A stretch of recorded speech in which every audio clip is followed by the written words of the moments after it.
for the past 20 to 30 years, many people have talked only about the Israeli occupation of the West Bank and Gaza, as if what happened in Palestine began in 1967.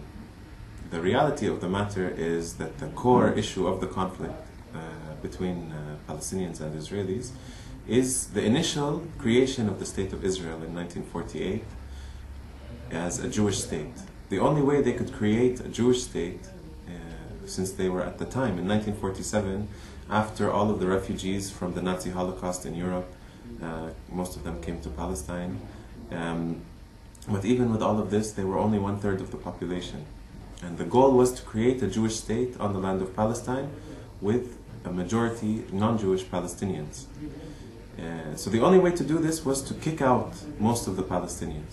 So in 1948, over 750,000 Palestinians were kicked out, became refugees. Today, around 7 million Palestinian refugees. Now, in international law, any refugee in the world, not just Palestinian, has the right to return to their country. And the international community recognizes the right of the return of Palestinian refugees. For Palestinian refugees specifically, in UN General Assembly Resolution 194, it's the 60th anniversary of this resolution in next week. But this resolution has never been implemented. Every time it comes for renewal in the United Nations, it's renewed. Spain, for example, votes to renew this resolution also. The other thing is that even after Israel expelled most Palestinians in 1948, today there's still around 1.3 million Palestinians who are citizens inside Israel. They are also forgotten. They face systematic discrimination in every single aspect of their life. 93% of the land of Israel they cannot go and buy land in this. It's very similar to apartheid in South Africa. What has happened is the Palestinian communities inside Israel, these are citizens of Israel, are surrounded by Israeli communities, which look very much like settlements. And in some cases, like in the south of Palestine, in the Naqab, south of Israel, Palestinian communities have been concentrated into recognized townships, also very much like South Africa. All of the communities around these townships are not recognized by the Israeli government. So these are citizens of Israel, Palestinian citizens of Israel. Their villages are not recognized, which means they receive no water, no electricity, no roads, no sewage, no municipal services whatsoever. And because they're not recognized, their houses are considered illegal, even though these are communities from before Israel was created. And so the Israeli bulldozers come and they destroy these houses. On a monthly basis, there is house demolitions against these Palestinian citizens of Israel. Now, in addition to all of this, we have the West Bank and Gaza occupation, which began in 1967. Now, even this occupation in 1967, we had 450,000 Palestinians who were kicked out in the 1967 war. They are also refugees. They also have the right to return to Palestine. But Israel, again, with these refugees, does not allow them to come back to Palestine.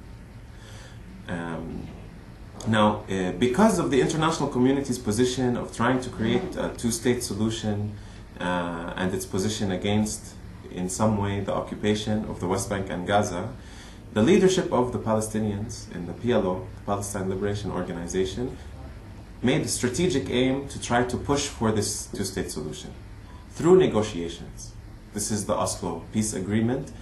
And for a period, some people believed that this is actually going to lead to some kind of peace.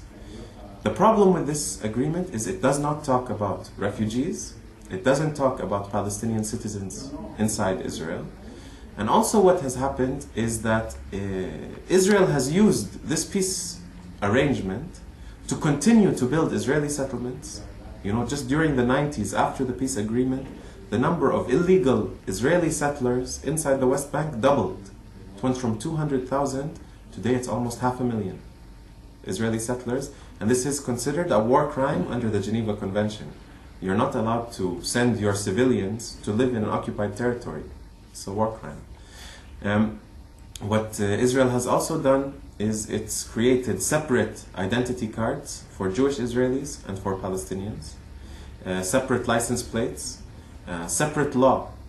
The Israeli Jewish settlers inside the West Bank and formerly in Gaza, they are under the Israeli normal law from the Israeli parliament.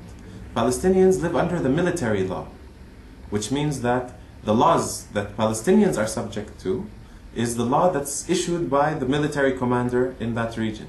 So if he says you're not allowed to grow flowers, then this becomes the law. There is military law against certain kinds of flowers because it competes with the settlements who are growing flowers. So we have all kinds of laws. There's law, it's very old law from 1948 that's now being applied in the West Bank. It declares an area closed military zone, which means all the Palestinians have to leave from this area. Now we have over 250,000 Palestinians in the West Bank. Their villages are declared closed military areas, or they're illegal to build in these areas. So we have entire villages that are now illegal. They have demolition orders on all of the houses inside these villages. In 2002, Israel began to complete this process by building the wall. And this wall is not just the wall itself, it's the wall with the settlements and the roads that is only for the settlers. Palestinians aren't allowed on these roads. And the checkpoints that control access in and out of the Palestinian areas. So now if we look at a map of the West Bank, what we see is the Palestinian areas are like little islands, surrounded by settlements and the wall and the roads and the military bases and the military roads. So they are open air prisons. This is all of the West Bank. So Qalqilia, for example, is an ancient Palestinian city. It's an agricultural city because there's a lot of water under the ground. In 2003, Israel built the wall all around Qalqilia with one door. So one Israeli soldier can close Qalqilia, an ancient city. And Qalqilia, the people of Qalqilia, most of them farmers, cannot go outside of the wall to their land. So the Israelis have taken the land for the settlements that they've built around Qalqilia, and the people of Qalqilia sit like they're sitting in a prison. And Israel controls the only door in and out of Qalqilia. And Qalqilia is just one example of many examples of Palestinian communities that are now completely surrounded by the wall and the associated regime of the wall. And so it's very clear, and every South African who has visited Palestine has said this is not only apartheid, this is in many ways worse than apartheid. And one of the things that makes it worse than apartheid is the military violence, the brutality. There was, of course, brutality and violence in South Africa, but what these South African visitors say is we never had airplanes, F-16s coming and bombing communities. We never had like what's happening in Gaza now, 2 years with no food, no medicine, no essential services, no fuel coming in, except sometimes Israel opens the door a little bit and lets some trucks in, so that people don't die from starving. But like the Israeli minister said, we put the Palestinians on a big diet. But it's not just a war crime. The UN special rapporteur said these are genocidal acts. It's not just apartheid. It's genocide. It's a step towards genocide. Because what's happening is we have 1.5 million people in Gaza at risk of no food, no medicine, and constant military attacks. For the past, not just 2 years, for 4 years now, constant Israeli military attacks with the planes, with the bombs, with the soldiers. Sometimes they come in with the bulldozers and destroy entire neighborhoods. And here in Spain, or in the south in Spain, there are some court cases against some of the war criminals who committed these acts in Gaza. One in particular who dropped a bomb on a big building and killed tens of people, of civilians, as a result, because under the excuse that they were trying to find one person to kill this one person, they killed almost the entire neighborhood. So these are the reasons we say Israel is an apartheid state. What it's doing is it's trying to maintain the domination and the superiority of one group, which is the Jewish Israelis, over the Palestinians, the refugees, the Palestinian citizens inside Israel, and the Palestinians in the occupation in the West Bank and Gaza, through its laws and through its abuse of human rights. Every day there's abuse of human rights. And of course, the most basic one is the right of the refugees to return. For 60 years, these refugees have lived, many of them in refugee camps, very miserable refugee camps, waiting to go back to their homes. And them and their children and their children's children. I'm a third generation Palestinian refugee. And for 60 years my family is waiting to go back. And it's not something special, it's our right as refugees. Any refugee in the world, or even you think about it, in your house, if someone comes and kicks you out of your house, you have the right to go back to your house.